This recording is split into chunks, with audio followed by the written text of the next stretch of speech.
Well, back in America, there's some the Somali pirates was one of my favorite stories over the last few days, last week or whatever. Yeah. See, it is true. The pirates are taking even American jobs. I mean, listen, maybe not American, but back in the day where I grew up, pirate was a white man's job. Pirate, you got a peg. I ain't never seen no black man with a peg leg. Exactly. I ain't never seen no black man with a peg leg. No, they raw dog it. Yeah, they raw dog it, or they have one of those like cart things. Saw a dude that was around with he had one leg, and he had pretty good bionic leg with shorts on. Like he was pretty. He had a solid one.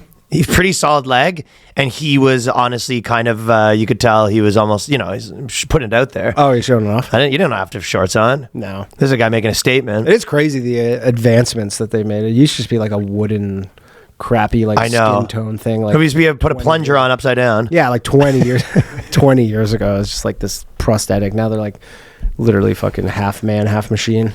So I spent a good couple hours figuring out what's going on with this pirate stuff, and it's really making me laugh. Yeah. But the Somalians. So it's in Minnesota, right? Yeah. Minnesota has a Tim Walz is Minnesota. Tim Walz is Minnesota, who should be the vice president right now, but he was robbed. Yes. Robbed.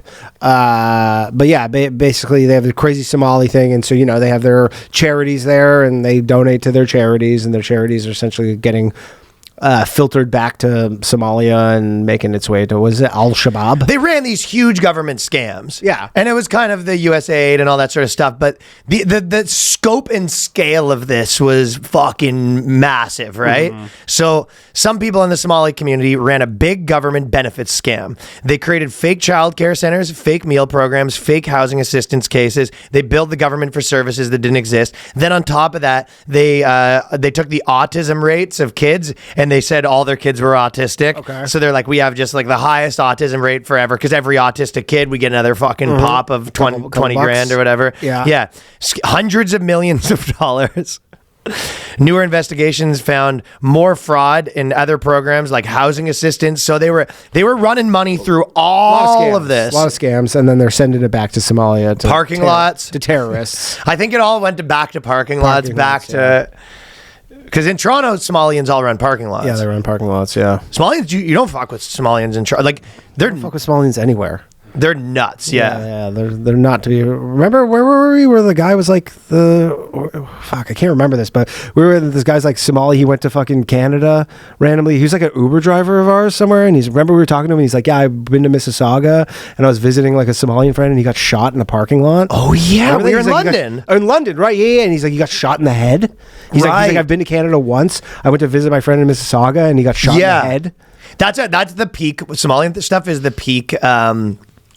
If you're like a white lib, you'd be just like, don't say that about them. If you're like anyone that grew up in any multicultural city, you're like a black guy, white guy, a Somalian guy. Yeah, they're just like everyone who is, has like an actual view understanding of how things are. Well, they go, oh, those guys are wild. Yeah, wild. You know what I mean? It's kind of like the Tamils are wild, like certain groups are wild, but the Somalians are an interesting one because it's in a weird way there is this thing where like a lot of Somalians will come here for like a better life and then their kids for no reason. Yeah, they're fine. They're like the upstanding citizens. They will have there'll be a lot of Somalians that like come here. My wife's at home raising the kids. I work at a parking lot. Yeah. And then for no reason at all, my kids are like fucking crazy, wild gangsters. Yeah.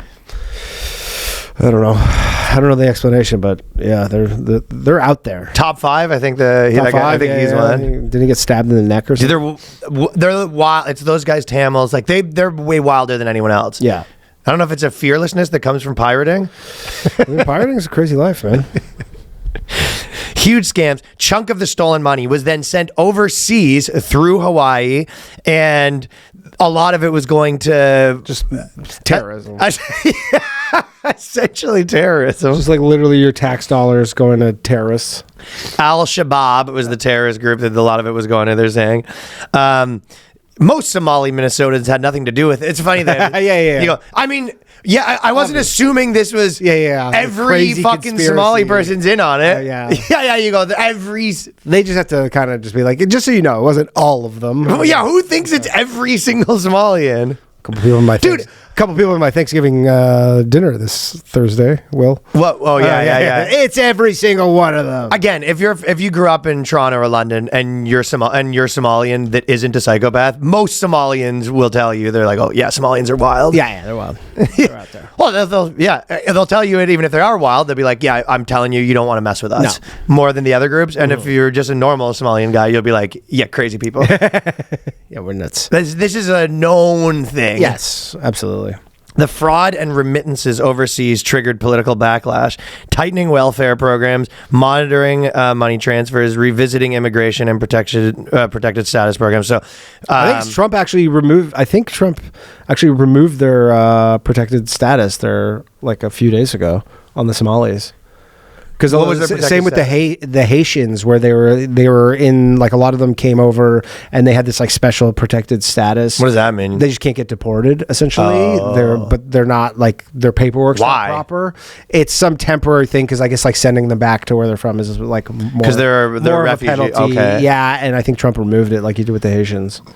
He was like, yeah, well, so if you're going back.